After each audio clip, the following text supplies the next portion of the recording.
Danning a phone for Boxing Social in association with Empire Fight Store and Our Kings. Ben Davison, talk me through what your man Fabio Wardley has just done. One of the most incredible comeback knockouts I've seen in the heavyweight division against Justis Huni tonight.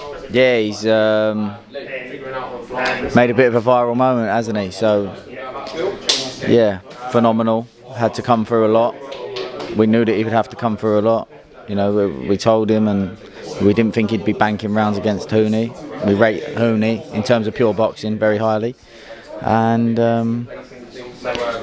knew that he would have to capitalise on a situation. Basically, knew he'd have to win by knockout, and that's what he done. Talk me through the fight up until that point. It wasn't going Fabio's way. Justis very much in the ascendancy.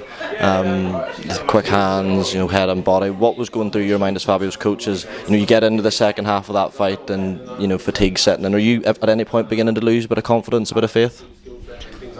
No, but we always knew it only takes one with Fabio, and opportunities would present themselves. It was just about doing the right things to create those opportunities. There was a spell in the fight where he got into the habit of trying to think moment to moment with Huni. We was never going to win that type of fight, and I thought the start of the ninth was a lot better,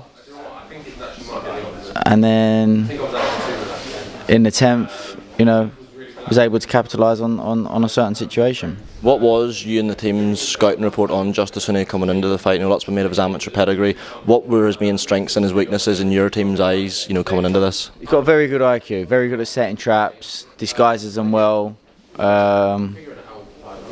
Very good counter puncher. Once he makes you pay on the counter, he put his hands together very well.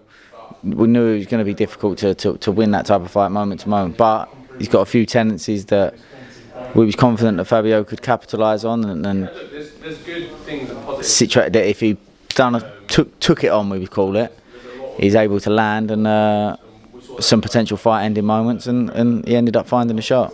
Where does this rank for you as a trainer? You've had quite a similar moment, really, with Lee Wood against Michael Conlon. This was special. Where does this rank in terms of your own personal career as a trainer? We work with Fab, but obviously Rob Hodgins as well, and they're all fantastic moments, and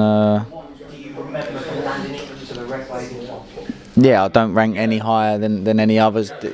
We get fantastic enjoyment out of seeing the lads achieve their goals, and that was an amazing one. Football ground, crowd was amazing, was jam packed, great atmosphere, and he delivered some fantastic entertainment. I know it's not always the most productive thing, asking what's next when it's so fresh and conversation need to be had, but was there a plan being discussed if Fabio was to be successful? What would you like to see next? Got that WBA interim title, of course.